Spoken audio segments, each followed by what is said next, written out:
अस्सलाम वालेकुम guys, hope you are doing well. अभी अभी फाइनली आप देख सकते हैं मार्केट ने हमारा जो है वो टीपी डन कर दिया। हमने कितने 257 हैंडल्स को कैप्चर किया आज की ट्रेड के अंदर। तो इस ट्रेड को मैं एक्सप्लेन भी करूंगा। और हमारा जो है डे 5 था, अल्हम्दुलिल्लाह अल्हम्दुलिल्लाह डे 5 हमारे पास विनिंग में गुजरा। अप्रॉक्सीमेटली 200 एंड समथिंग डॉलर्स हमारे जो है हमने यहाँ पे बुक किए।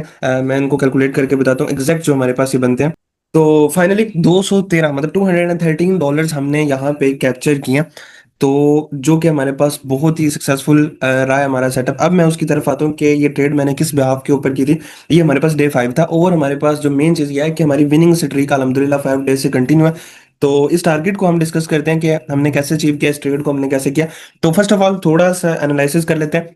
लाइंस आपको चार्ट के ऊपर जो नजर आ रही है किसी किस्म की सपोर्ट एंड रेजिस्टेंस नहीं है। Market to the tick in levels पे आकर रुक रही है, लेकिन ये सपोर्ट एंड रेजिस्टेंस नहीं है। ये ना समझने लग जाना कि ये सपोर्ट लगाई हुई है, रेजिस्टेंस लगी, बिल्कुल ऐसा सीन है। तो चलते हैं थोड़ी बिगर पिक्चर के ऊपर, जहाँ पे जाके इसके एनालिसिस देखते हैं। और ट्रेड मैंने उसी मॉडल के ऊपर किया। मेरी कोशिश ये है कि जो चैलेंज मैं अपना उसी मॉडल के ऊपर कंप्लीट करूं जो मॉडल मैंने आपको सिखाया स्कैल्पिंग के लिए। तो अभी हम डे चार्ट के ऊपर आते हैं। तो डेली चार्ट के ऊपर हम जैसे ही आए हैं, तो यहाँ पे मैं एक चीज आपको बताता हूँ कि डेली चार्ट के ऊपर हमारे पास जो बायस थे वो हमारे पास बुलिश थे। सिंपल, हमारे पास जस्ट ये इनफ था देखने के लिए। और सेकंडली यहाँ पे ये जो मैंने लगाया भाई लाइन आ रही है, मेरे पास बेसिकली क्वाड्रेंट्स लगे हुए हैं। जो डीआरटी के कॉन्सेप्ट्स को जानते हैं उनको पता होगा कि ये किस लिए लगाए हुए हैं। जो हाई रेजिस्टेंस थी इसका हम जो है ना जरा प्रीमियम एंड डिस्काउंटेड एरियाज को हमने जस्ट मार्कआउट किया हुआ था, बस और कुछ भी नहीं है। जो ट्रेड हमारे पास सेटअप जो बन रहा था उसको हमने H4 से बेसिकली प्ले किया था। H4 से कैसे प्ले किया था, यहाँ पे हम देख सकते हैं कि ये हमारे पास ये H4 का फेयर वैल्यू गैप है, ये H4 का फेयर वैल्यू गैप है। और यहाँ पे भी देखें तो ये भी हमारे पास क्या H4 का फेयर वैल्यू गैप है। मतलब दो हमारे पास कंसिस्टेंट हमारे पास फेयर वैल्यू गैप हमें देखने को यहाँ पे मिल रहे हैं। अब मैंने यहाँ पे इसको मार्क कर लिया था क्योंकि लेटेस्ट जिस टाइम मैं ट्रेड प्लान कर रहा था उस वक्त मार्केट के लिए यही लेटेस्ट था। तो फिर मैंने इसको यहाँ से मार्कआउट किया और यहाँ पे इसके लेवल्स निकला है। अब लोअर टाइम फ्रेम के ऊपर चलते, तो अब यहाँ पे जो ट्रेड की थी उसके लिए कोई लॉजिक कोई रॉकेट साइंस नहीं है, ये लाइंस वही लगी हुई है। तो एक जो है हमारे पास H4 का फेयर वैल्यू गैप है और एक हमारे पास जो है वो डीआरटी कॉन्सेप्ट हमने अप्लाई किया हुआ है, वो एक लिक्विडिटी डेली की जो उसने लॉन्ग विक लगाई हुई है उसके ऊपर। तो अब यहाँ पे हम जो मेन ट्रेड सेटअप है उसके ऊपर आते हैं कि मैंने ये ट्रेड क्यों ली। First of all bias bullish, उसके बाद मार्केट ने मुझे इंटेंशन शो करवाई बुलिश क्योंकि वो H4 का फेयर वैल्यू गैप था, बुलिश था और उसके अंदर मार्केट आकर रिस्पेक्ट कर रही थी। तो अब हम यहाँ पे अपनी ट्रेड की बात करते हैं। जो ट्रेड की गई है वो अपने टाइम के ऊपर की गई है। हालांकि आज सीपीआई की न्यूज भी थी, लेकिन सीपीआई की न्यूज 8:30 न्यूयॉर्क लोकल टाइम के अकॉर्डिंग थी और हमारा जो सेटअप है 9:30 टू 10 o'clock के अकॉर्डिंग बनता है। तो हमारी न्यूज का जो इम्पैक्ट है वो यहाँ पे खत्म हो चुका था। तो हमने यहाँ पे क्या किया कि वो जो प्री सेशन वाला सेटअप था उसी को अप्लाई किया। 9:30 टू 10 o'clock की हमने रेंज को मार्कआउट किया, बिल्कुल ऐसे हमारे पास मार्कआउट थी। अब मैंने आपको क्या बताया था कि 15 मिनट्स जो है मार्केट को मार्केट का काम हम करने देंगे। तो 15 मिनट कहाँ पे बनते हैं, 9:45। ये देखिए 9:45 पे ये हमारे पास ये कैंडल बनती है। अब 9:45 तक मार्केट यहाँ पे आ गया। मार्केट में अगर आप सिंपली 1 मिनट के अकॉर्डिंग देखें तो मार्केट ने जो भी पेंडिंग लिक्विडिटी थी मार्केट ने उसको क्लीन कर लिया। और कहाँ तक आई, ये एक फेयर वैल्यू गैप है, वहां तक हमारे पास आई। और वहां पे आके उसने नीचे वाले मतलब ये हमारे पास H4 का फेयर वैल्यू गैप है और उससे नीचे ये जो नीचे वाला एरिया वो आपके पास कौन सा है, वो H4 का दूसरा फेयर वैल्यू गैप है, ये वाला। इसकी मैं बात करूं, ये जो वीक आई है ना यहाँ पे वो हमारे पास इस फेयर वैल्यू गैप के अंदर डिगी हुई है। मैं यहाँ पे इसको भी मार्कआउट कर देता हूँ, यहाँ से लेके ये यहाँ तक। ठीक है, तो अब लोअर टाइम फ्रेम पे चलते हैं अगेन। तो यहाँ पे अगेन मैस क्रिएट हुआ है, लेकिन आपको समझाना भी तो है।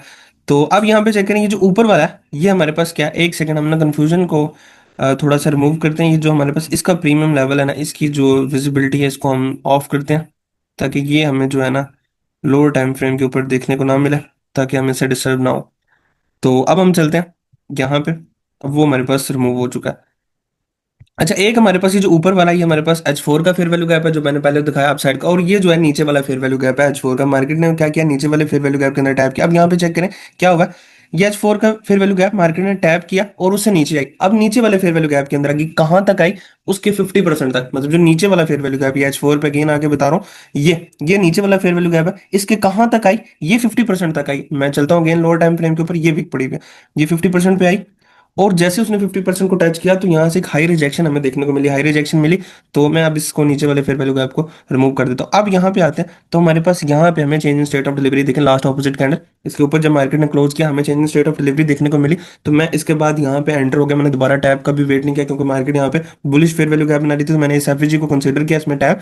तो अगेन मार्केट के अंदर मैं यहाँ पे एंटर हो चुका था, जिसकी रिकॉर्डिंग आपके साथ मैं यहाँ पे अटैच कर दूंगा। अब जैसे मैं यहाँ पे एंटर हुआ तो ये मेरा स्टॉप लॉस था, क्योंकि 50% को टैप करके आ रही थी। और जो मैंने टारगेट किया यहाँ पे देख सकते हैं, थोड़ा सा मैं बिगर टाइम फ्रेम के ऊपर जाता हूँ, क्योंकि ट्रेड थोड़ी सी हमारे पास लंबी चली है। ये हमारे पास अप्रोक्सीमेटली 1:2 का सेटअप हमें यहाँ पे देखने को मिला। ये यहाँ पे अप्रोक्सीमेटली हमारे पास 1:2 अचीव होता है। लेकिन मैं यहाँ पे ही क्यों निकल गया, थोड़ा सा, बिल्कुल थोड़ा सा पहले क्यों निकल गया, अब यहाँ पे मैं आपको लॉजिक बताता हूँ कि ये टारगेट रखने की, ये हमारे पास क्या है, हाइस, मल्टीपल हाइस। ये क्या है, रिटेलर की रेजिस्टेंस है। मार्केट बार बार यहाँ से सेल हुई है रिटेलर का। यहाँ पे क्या कॉन्सेप्ट है कि यार यहाँ से सेलिंग होगी, तो मार्केट इसको हंट करना चाहिए। यहाँ पे सारे के सारे स्टॉप लॉसेस पड़े हुए हैं, तो हमने किसको टारगेट किया, इन सारे स्टॉप लॉसेस को। अगर देखा जाए तो ये हमारे पास प्रीवियस डे का हाई पड़ा हुआ, और हमें पता है कि प्रीवियस डे के हाई के ऊपर हमारे पास बहुत सारी लिक्विडिटी होती है, और ये मल्टीपल स्विंग हाइस भी हमें बता रहे हैं कि यहाँ पे पूल ऑफ लिक्विडिटी जमा हुआ रिटेलर की हमारे पास रेजिस्टेंस है। तो हमने उसको टारगेट किया, मार्केट ने जाके उसको क्या किया, फौरन से पहले हमें यहाँ पे किल कर दिया। तो ये इस तरह हमने इस ट्रेड को प्लान किया, ये हमारी एग्जीक्यूशन थी। और यहाँ पे मार्केट ने टाइम पास किया, और किस तरह to the tick lower time frame के ऊपर आप जाके चेक कर सकते हैं कि टू द टिक किस तरह इन लेवल्स के ऊपर मार्केट कंसोलिडेट करती रही, और किस तरह इन लेवल्स के ऊपर मार्केट ने वर्किंग किया।